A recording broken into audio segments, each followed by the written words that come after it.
My dear students, आप सबका इस अजीत मैथमेटिक्स यूट्यूब चैनल पर हार्दिक स्वागत है।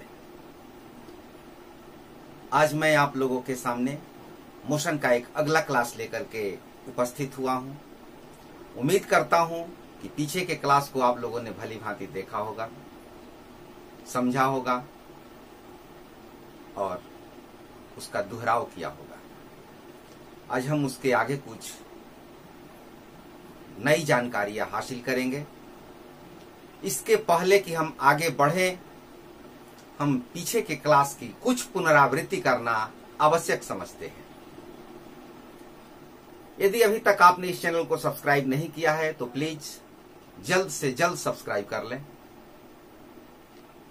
बेल आइकन का बटन दबा दें ताकि आने वाले क्लास का नोटिफिकेशन आपको सबसे पहले प्राप्त हो सके। आइए प्रारंभ करते हैं हम क्लास को। मोशन, जिसके अंतर्गत हमने पिछले क्लास में सदिश, अदिश, दूरी, विस्थापन, SI system, MKS system, FES system यानी मापन की प्रणालियां, इन सब के बारे में बताया था। दूरी और विस्थापन से हम दोहराव का काम शुरू करते हैं। दूरी के बारे में हमने बताया था कि किसी रास्ते की वास्तविक लंबाई को दूरी कहा जाता है। और विस्थापन के बारे में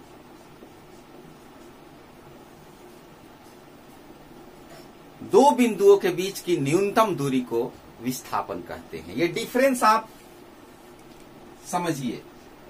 वास्तविक लंबाई, real length, real length of path is distance and minimum distance between 2 points is displacement। न्यूनतम दूरी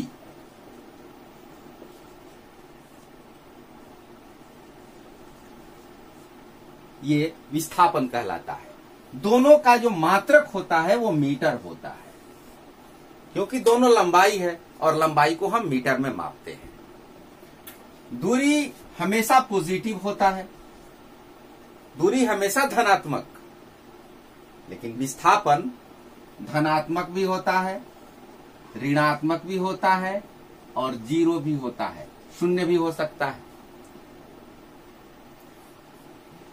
दूरी हमेशा विस्थापन से अधिक या बराबर, दूरी हमेशा विस्थापन से अधिक या बराबर, क्योंकि ये दोनों बराबर हो सकते हैं जब शॉर्टेस्ट डिस्टेंस हो। जैसे मान लीजिए कि ए पॉइंट से बी पॉइंट तक जाना है, स्ट्रेट लाइन में जा रहे हैं, सरल रेखा में चल रहे हैं, तो ये दूरी भी हो जाएगा और डिस्प्लेसमेंट, विस्थापन भी हो जाएगा। तो यहां पर ये बराबर हो जाएंगे। लेकिन मान लीजिए कि ए से बी तक जाने के लिए ऐसे मार्ग हो जाए, इस रास्ते से जाना पड़े, तो ये डिस्टेंस अधिक हो जाएगा। ए से बी तक जाने का ये रास्ता हो तो that is distance, but this is displacement. ये विस्थापन हुआ और ये दूरी हुआ। तो दूरी विस्थापन से अधिक होगा या बराबर होगा, लेकिन दूरी कम नहीं होगा। और विस्थापन हमेशा दूरी से छोटा होगा या बराबर होगा।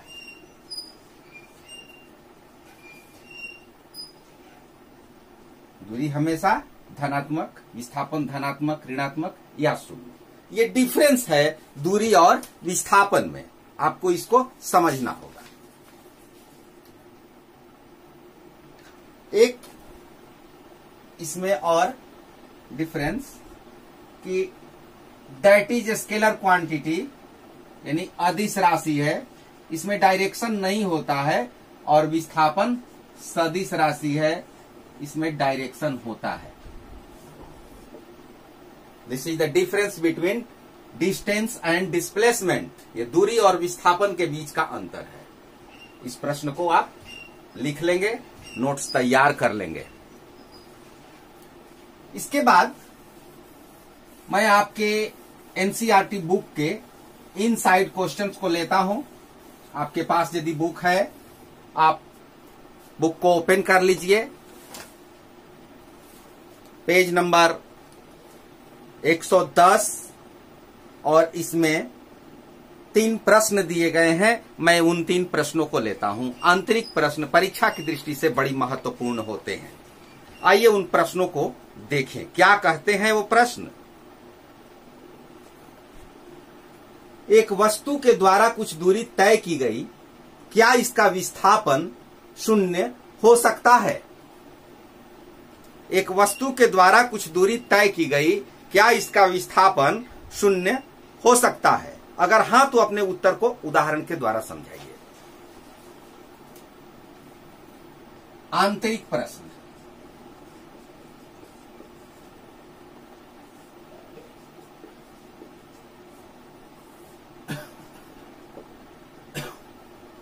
विस्थापन के बारे में अभी बताया हमने कि 0 हो सकता है। डिस्प्लेसमेंट में भी 0। जैसे मान लीजिए ये आपका घर हुआ, होम, और ये आपका विद्यालय है, स्कूल।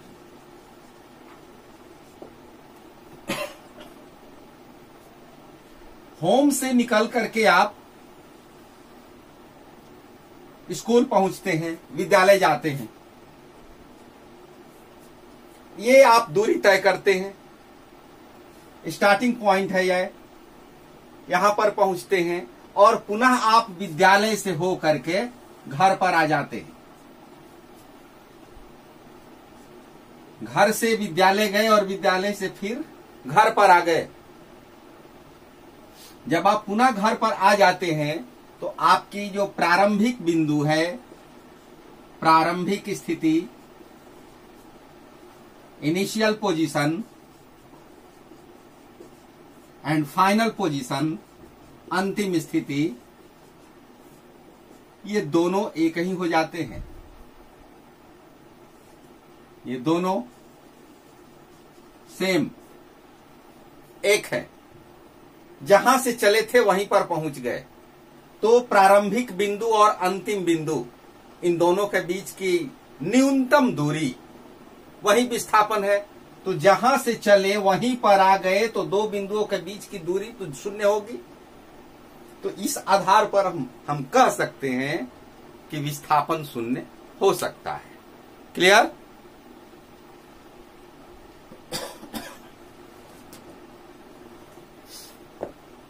अगला क्वेश्चन न्यूमेरिकल टाइप का है। इस प्रश्न को भी देख लीजिए। एक किसान 10 मीटर की भुजा वाले एक वर्गाकार खेत की सीमा पर 40 सेकंड में एक चक्कर लगाता है। 2 मिनट 20 सेकंड के बाद किसान के विस्थापन का परिणाम क्या होगा? परिमाण क्या होगा? सॉरी, एक किसान 10 मीटर की भुजा वाले एक वर्गाकार खेत यानी स्क्वायर है। फिगर पहले बना ले, एक स्क्वायर फील्ड बना ले, वर्गाकार खेत बना लिया जाए।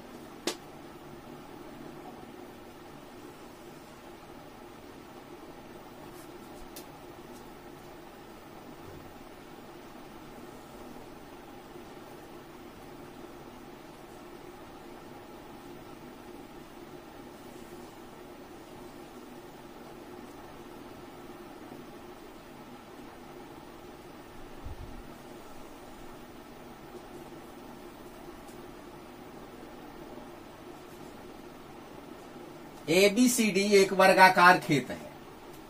मान लीजिए ABCD एक वर्गाकार खेत है और जिसकी भुजा side of square is 10 metre.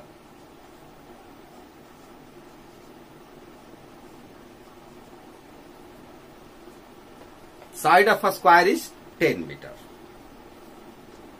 तो किसान 10 मीटर की भुजा वाले वर्गाकार खेत की सीमा पर 40 सेकंड में एक चक्कर लगाता है। मान लीजिए कि किसान यहां से प्रारंभ करता है चलना और ऐसे इस डायरेक्शन में चलते हुए उसको एक चक्कर लगाने में, एक चक्कर में 1 रेवोल्यूशन में उसको 40 सेकेंड लग जाते हैं।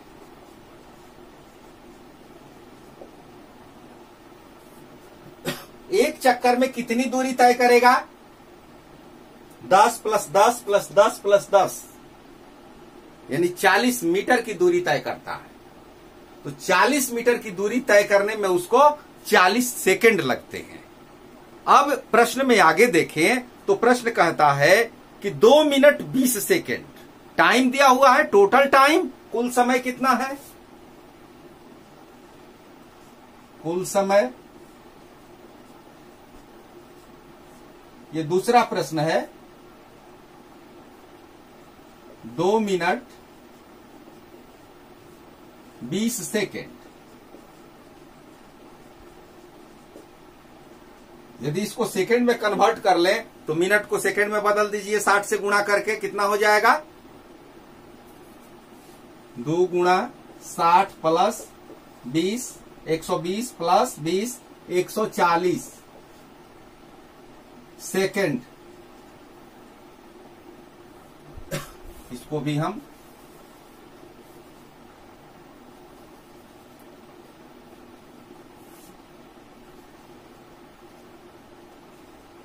यानी टोटल टाइम 140 सेकेंड हुआ। एक चक्कर में दूरी कितनी, कुल दूरी कितनी हुई? 40 मीटर। एक चक्कर में तय की गई दूरी 40 मीटर। एक चक्कर में कितना टाइम? 40 सेकेंड। एक चक्कर में तय की गई दूरी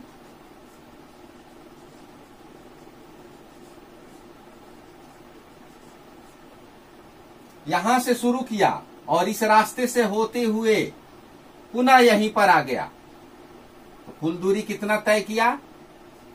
40 मीटर।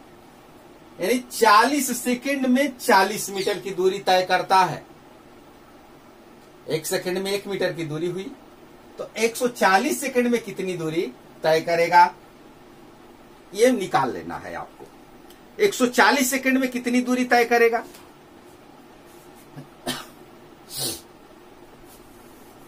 यहां पर देखिए, चूंकि 40 सेकंड में तय की गई दूरी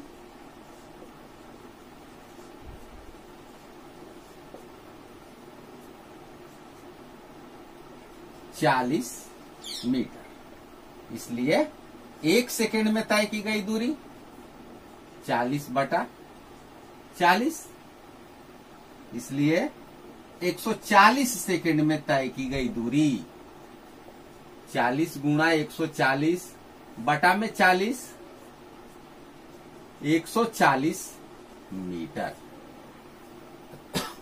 अब 140 मीटर में वो कितना चक्कर लगाएगा?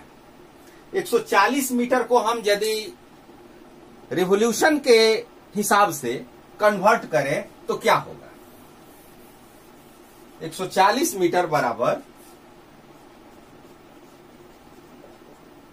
एक रिवोल्यूशन में 40 मीटर होता है तो 3 रिवोल्यूशन होगा। 3 गुणा 40 ये हो गया 120 और शेष बच जाएगा 20, यानी 3 रिवोल्यूशन, एक बार में 40, फिर दूसरी बार में 40 हो गया 80, फिर तीसरी बार में 40 हो जाएगा 120 और शेष दूरी बच जाएगी 20 मीटर। तो 20 मीटर जब यहां से चलेगा 20 मीटर तो वो कहां पहुंचेगा? यहां पर पहुंचेगा। यहां से चलेगा और 20 मीटर उसको चलना है तो इस रास्ते से होते हुए यहां तक पहुंचेगा। तो इसको यदि हम सीधा मिला दें तो ये जो लंबाई है दैट इज डिस्प्लेसमेंट यानी ये विस्थापन हुआ, ये AC वर्ग है, ये राइट एंगल होगा, समकोण हुआ। तो ये समकोण त्रिभुज में अब कर्ण निकाल देना है आपको। 2 मिनट 20 सेकेंड के बाद किसान 3 चक्कर पूरा करके 20 मीटर की दूरी पर होगा। अर्थात का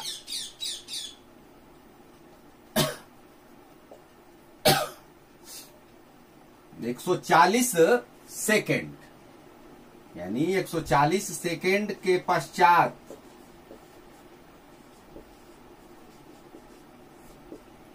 किसान 3 चक्कर पूर्ण करके A से 20 मीटर की दूरी पर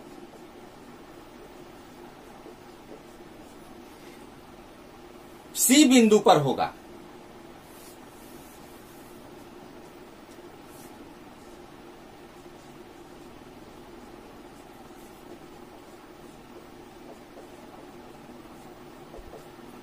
अब AC जो होगा वो विस्थापन होगा, AC की लंबाई उसका विस्थापन, इसलिए displacement AC।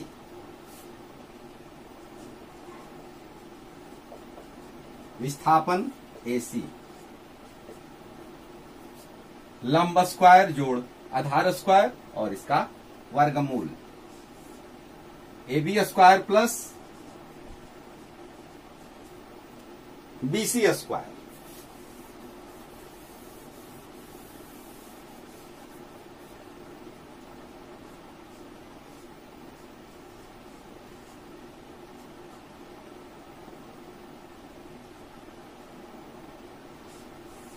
AB 10 square plus 10 square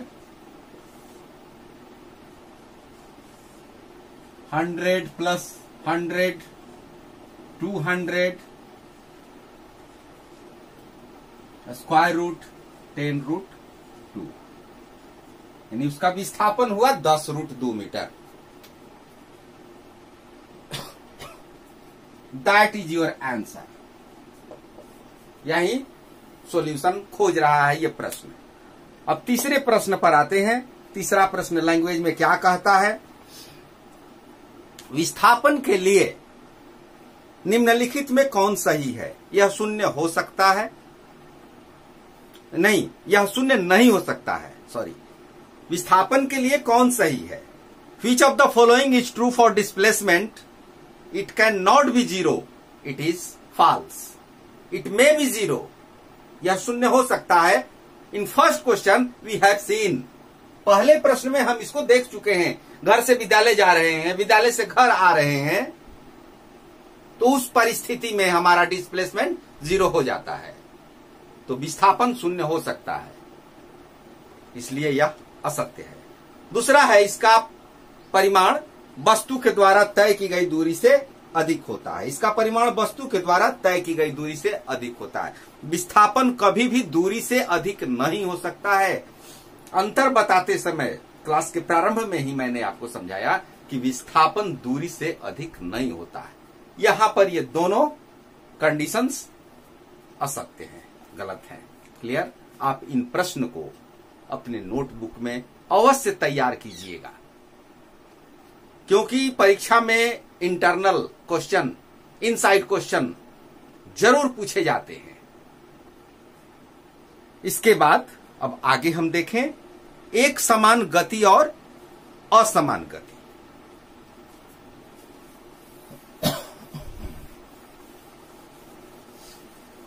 एक समान गति, यूनिफॉर्म मोशन। पहले हम एक समान गति को समझेंगे, फिर असमान गति को समझेंगे।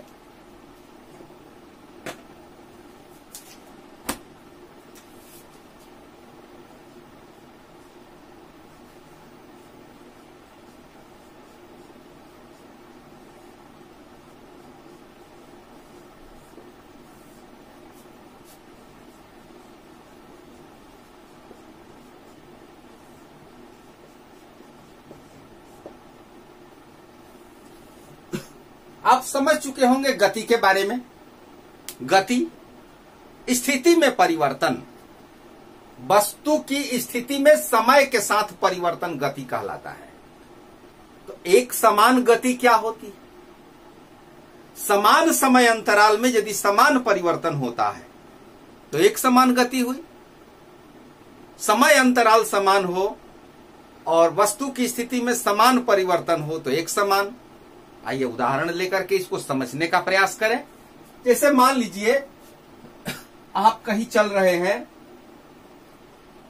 पैदल चल रहे हैं या साइकिल से चल रहे हैं या किसी दूसरे वाहन से चल रहे हैं। आप पहले मिनट में, 1 मिनट में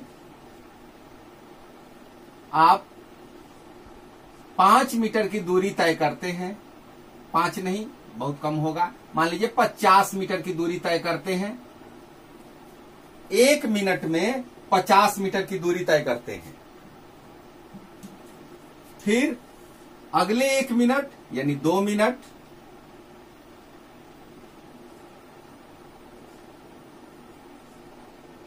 100 मीटर की दूरी हुई। अगले मिनट यानी 3 मिनट में 150 मीटर, 4 मिनट में 200 मीटर। इस तरह से यदि आप गति में हैं, 1-1 मिनट के अंतराल पर आपकी पोजीशन 50 मीटर बढ़ रही है, तो यह एक समान गति हुई। समान समय अंतराल में वस्तु की स्थिति में समान परिवर्तन होता है तो उसे एक समान गति कहा जाता है, यूनिफॉर्म मोशन कहा जाता है। चाहे वो समय अंतराल छोटा हो, चाहे वो समय अंतराल बड़ा हो। सेकंड भी ले सकते हैं, मिनट भी ले सकते हैं, घंटा भी ले सकते हैं, दिन भी ले सकते हैं, महीना भी ले सकते हैं, वर्ष भी ले सकते हैं। समय अंतराल कोई बंधन में नहीं है। यानी समान समय अंतराल में किसी वस्तु की स्थिति में यदि समान परिवर्तन होता है, चाहे वो समय अंतराल कितना हो छोटा हो, तो उसे एक समान गति में कहा जाता है। आइए असमान गति की ओर चलें। असमान गति क्या है? जैसे मान लीजिए आप पहले मिनट में 10 मीटर की दूरी तय किए, दूसरे मिनट में 30 मीटर की दूरी तय कर लिए, 5 मीटर की दूरी तय कर लिए। चौथे मिनट में आपने स्पीड बढ़ा दी और आप 100 मीटर की दूरी तय कर ली। यहां पर समय अंतराल तो समान है, लेकिन डिस्टेंस, पोजीशन, दूरी ये अलग अलग है। पहले मिनट में 10 मीटर, दूसरे मिनट में 30 मीटर, तीसरे मिनट में केवल 5 मीटर, हो सकता है भीड़ भाड़ वाले इलाके में हो। चौथे मिनट में 100 मीटर, फ्रेश रास्ता हो, आप अपने वाहन को तीव्र गति से चला रहे हो। तो समान समय अंतराल में वस्तु की स्थिति में असमान परिवर्तन, समय अंतराल कितना हो छोटा हो या कितना हो समय अंतराल बड़ा हो, समान समय अंतराल में वस्तु की स्थिति में असमान परिवर्तन, ये असमान गति कहलाता है। दूसरी तरह से भी इसको समझ सकते हैं। आइए यहां देखें, वस्तु, इसको तो ठीक है, ये तो वैसा ही होगा, समान समय अंतराल में समान परिवर्तन। यहां पर बदल सकता है। समान परिवर्तन हो, जैसे मान लीजिए कि 10-10 मीटर या 20-20 मीटर की दूरी हम तय कर रहे हैं, डिस्टेंस ही हम समान ले रहे हैं। 20 मीटर 1 मिनट, 20 मीटर 3 मिनट, फिर 20 मीटर 2 मिनट, फिर 20 मीटर 5 मिनट, फिर 20 मीटर 10 मिनट। यहां पर हमने डिस्टेंस, दूरी को फिक्स कर लिया और समय अलग अलग होने लगा। तो यहां पर समान दूरी तय करने में समान समय नहीं, असमान समय लग रहा है। यह भी असमान गति का उदाहरण है। डेफिनेशन इस तरह से आप समझ लें, किसी वस्तु की स्थिति में समान समय अंतराल में असमान परिवर्तन होता है, चाहे वह समय अंतराल कितना हो छोटा हो, तो असमान गति हुआ। या वस्तु की स्थिति समान हो और समान दूरी तय करने में असमान समय लगता हो, तो उसे भी असमान गति कहते हैं। तो ये हुआ एक समान गति और असमान गति। आगे के क्लास में हम गति के दर का मापन पढ़ेंगे, जिसके अंतर्गत चाल, वेग या उसके आगे की स्थिति को समझेंगे। तब तक आप इतने क्लास को तैयार करें। यदि पीछे के क्लास को नहीं देखे हैं तो उस क्लास को भी एक बार दोहराव कर लें। अगला क्लास देखने से पहले पिछले क्लास का रिवीजन यदि आप कर लेंगे तो कंटिन्यू हो जाएगा, आपकी पढ़ाई कंटिन्यू रहेगी। और जो कुछ भी यदि कोई विषय मान लीजिए बताते समय बाय मिस्टेक छूट जाता है तो हम उसकी चर्चा अगले क्लास में कर देंगे। आप कमेंट बॉक्स में उसका जिक्र कर सकते हैं कि ये विषय, ये टॉपिक समझ में नहीं आया या छूट गया है। तो तब तक के लिए धन्यवाद।